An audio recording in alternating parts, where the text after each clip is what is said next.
53ನೇ ಪ್ರಶ್ನೆ. ಇದು ಹೊಸ LBAಯ 26-27ನೇ ಸಾಲಿನ LBAಯ 55ನೇ ಪ್ರಶ್ನೆ ಆಗುತ್ತೆ. ಒಬ್ಬ ವಿದ್ಯಾರ್ಥಿಯು Rs. 60ಕ್ಕೆ ಕೆಲವು ಪುಸ್ತಕಗಳನ್ನು ಕೊಳ್ಳುತ್ತಾನೆ.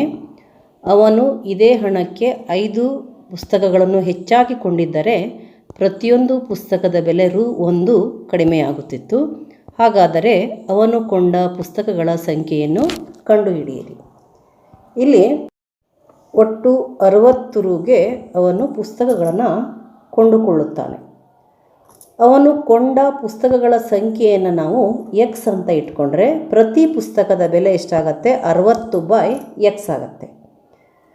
ಅವನು ಅದೇ ಹಣಕ್ಕೆ 5 ಪುಸ್ತಕಗಳನ್ನು ಹೆಚ್ಚಾಗಿ ಕೊಂಡಿದ್ದರೆ, ಅಂದರೆ x ಇರುವಂತಹ ಪುಸ್ತಕಗಳ ಸಂಖ್ಯೆ ಏನಾಗುತ್ತೆ? x + 5 ಆಗುತ್ತೆ. 5 ಹೆಚ್ಚಾದರೆ x + 5 ಪುಸ್ತಕಗಳ ಸಂಖ್ಯೆ ಆಗುತ್ತೆ.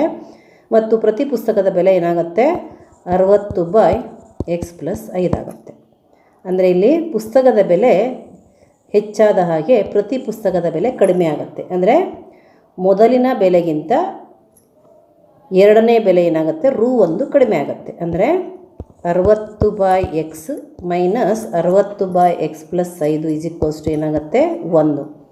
x ಪುಸ್ತಕಗಳನ್ನು ಕೊಂಡಾಗ ಮತ್ತು x + 5 ಪುಸ್ತಕಗಳನ್ನು ಕೊಂಡಾಗ ಬೆಲೆಯಲ್ಲಿ ವ್ಯತ್ಯಾಸ ಆಗುತ್ತೆ. ನಮಗೆ ಪ್ರತಿ ಪುಸ್ತಕದ ಬೆಲೆ ಏನಾಗುತ್ತೆ? ಕಡಿಮೆ ಆಗುತ್ತೆ. ಅವಾಗ ಅಂದರೆ ಎಷ್ಟು ಕಡಿಮೆ ಆಗುತ್ತೆ?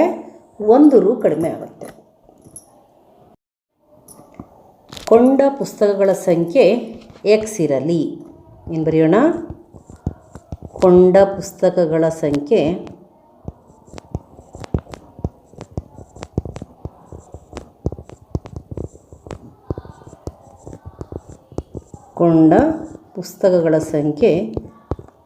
x ಇರಲಿ. ಆಗ ಪ್ರತಿ ಪುಸ್ತಕದ ಬೆಲೆ ಏನಾಗುತ್ತೆ? ಪ್ರತಿ ಪುಸ್ತಕದ ಬೆಲೆ ಏನಾಯಿತು? 60/x ಆಗುತ್ತೆ.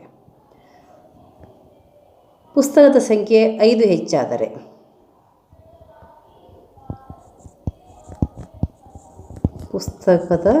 ಪುಸ್ತಕಗಳ ಸಂಖ್ಯೆ 5 ಹೆಚ್ಚಾದರೆ ಏನಾಗುತ್ತೆ? x + 5 ಆಗುತ್ತೆ. x + 5 ಆದರೆ ಪ್ರತಿ ಪುಸ್ತಕದ ಬೆಲೆ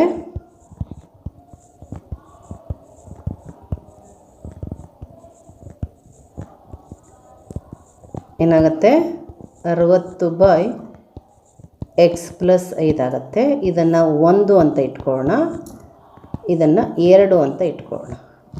ಇಲ್ಲಿ ಪುಸ್ತಕದ ಸಂಖ್ಯೆಗಳು ಹೆಚ್ಚಾದರೆ ಬೆಲೆ ಕಡಿಮೆ ಆಗುತ್ತೆ. ಎಷ್ಟು ಕಡಿಮೆ ಆಗುತ್ತೆ? 1 Rs ಕಡಿಮೆ ಆಗುತ್ತೆ. ಅಂದರೆ ಮೊದಲನೇ ಬೆಲೆ ಮೈನಸ್ ಎರಡನೇ ಬೆಲೆ ಎಷ್ಟಾಗುತ್ತೆ? 1 Rs ಆಗುತ್ತೆ. ಮೊದಲನೇ ಬೆಲೆಯು ಎರಡನೇ ಬೆಲೆಗಿಂತ 1 Rs ಜಾಸ್ತಿ, ಅಥವಾ ಎರಡನೇ ಬೆಲೆಯು ಮೊದಲನೇ ಬೆಲೆಗಿಂತ 1 Rs ಕಡಿಮೆ ಆಗುತ್ತೆ. ಪುಸ್ತಕದ ಸಂಖ್ಯೆ ಜಾಸ್ತಿ ಆದಾಗೆ ಪ್ರತಿ ಪುಸ್ತಕದ ಬೆಲೆ ಕಡಿಮೆ ಆಗುತ್ತೆ. ಅಂದರೆ ಇಲ್ಲಿ ನಾವು ಏನು ಬರಿಬೋದು? ಮೊದಲನೆಯ ಬೆಲೆ 1 ಮೈನಸ್ ಎರಡನೆಯ ಬೆಲೆ ಎಷ್ಟಾಗುತ್ತೆ? 1 Rs ಆಗುತ್ತೆ. ಅಂದರೆ 60/x ಮೈನಸ್ 60/x + 5 ಎಷ್ಟು? 1. ಈಗ ನಾವು x ಬೆಲೆಯನ್ನು ಕಂಡುಹಿಡಿಬೇಕು. ಇಲ್ಲಿ ಲಸ ತೆಗೆಯೋಣ. ಲಸ ಏನಾಗುತ್ತೆ? ಇವೆರಡರ ಗುಣಲಬ್ಧನೇ ಆಗುತ್ತೆ. x × x + 5 ಆಗುತ್ತೆ.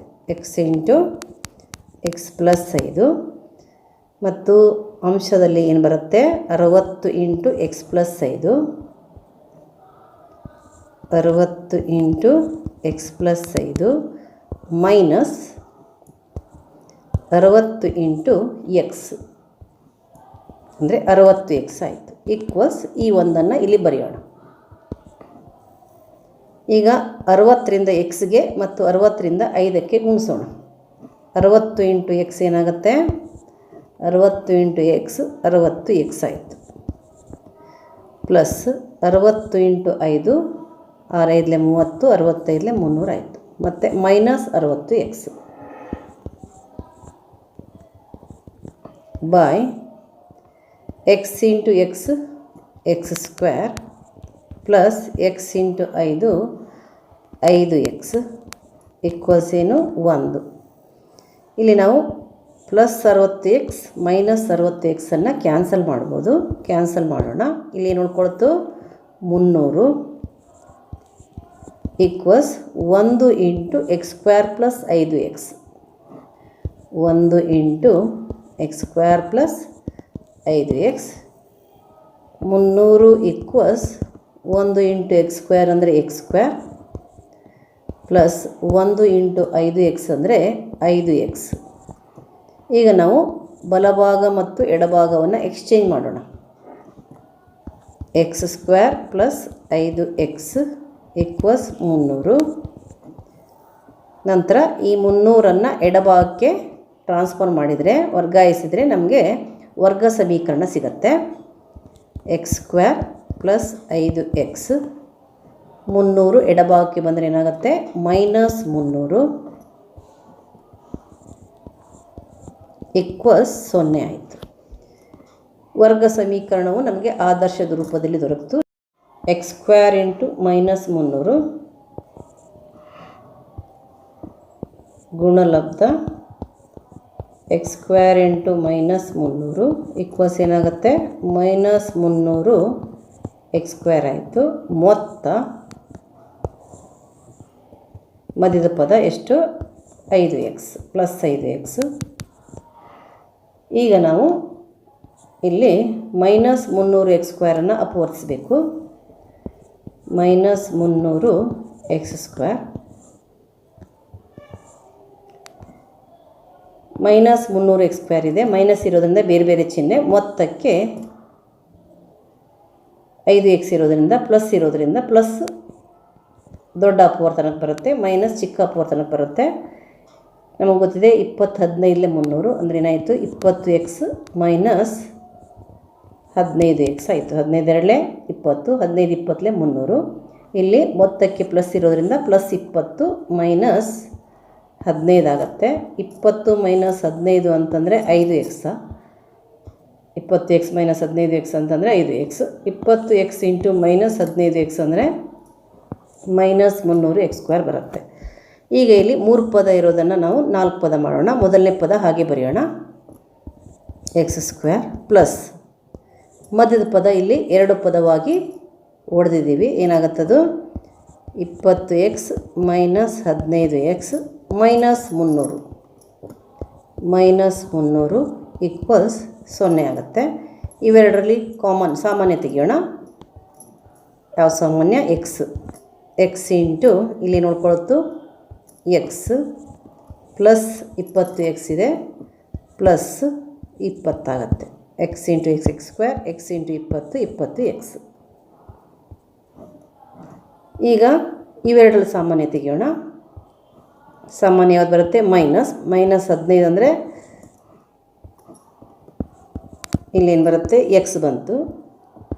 ಇದು ಪ್ಲಸ್ ಆಗುತ್ತೆ ಯಾಕೆಂತಂದರೆ ಬ್ರ್ಯಾಕೆಟ್ ಹೊರಗಡೆ ಮೈನಸ್ 15 ಇದೆ ಪ್ಲಸ್ ಆಯಿತು. 15 20 300 20 ಬರುತ್ತೆ ಈಕ್ವಲ್ 0. ಈಗ ಒಂದು ಅಪವರ್ತನ ಎಕ್ಸ್ ಪ್ಲಸ್ 20 ಸಾಮಾನ್ಯವಾಗಿ ತೆಗೆಯೋಣ ಹೊರಗಡೆ. ಎಕ್ಸ್ ಪ್ಲಸ್ 20 ಇನ್ನೊಂದು x minus 15 equal 0. X plus 20 equal 0 or ಅಥವಾ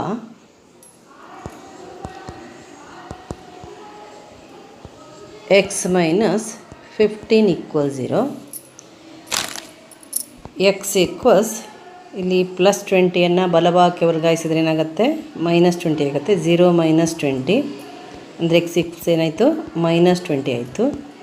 ಅಥವಾ ಎಕ್ಸ್ ಈಕ್ವಲ್ಸ್ 0 ಮೈನಸ್ 15ನ್ನು ಬಲಭಾಗಕ್ಕೆ ವರ್ಗಾಯಿಸಿದ್ರೆ ಏನಾಯಿತು ಪ್ಲಸ್ 15 ಆಯಿತು. ಎಕ್ಸ್ ಈಕ್ವಲ್ಸ್ ಏನಾಯಿತು ಪ್ಲಸ್ 15 ಆಯಿತು. ನಾವಿಲ್ಲಿ ಮೈನಸ್ 20ಯನ್ನು ತಗೊಳ್ಳೋ ಹಾಗಿಲ್ಲ. ಯಾಕಂತಂದರೆ ಇದು ಧನಾತ್ಮಕ ಪೂರ್ಣಾಂಕವಾಗಿರಬೇಕಾಗತ್ತೆ. ಇಲ್ಲಿ ಎಕ್ಸ್ನ ಬೆಲೆ ನೆಗೆಟಿವ್ ಬರೋಂಗಿಲ್ಲ, ನಾವು ಪಾಸಿಟಿವನ್ನೇ ತೊಗೋಬೇಕು. ಅದಕ್ಕೇನಾಗುತ್ತೆ ಇಲ್ಲಿ ಎಕ್ಸ್ ಈಸ್ ಈಕ್ವಲ್ಸ್ ಟು 15 ತೊಗೋಬೇಕು ನಾವು. ಅಂದರೆ ಕೊಂಡ ಪುಸ್ತಕಗಳ ಸಂಖ್ಯೆ ಎಷ್ಟು? 15. ಕೊಂಡ ಪುಸ್ತಕಗಳ ಸಂಖ್ಯೆ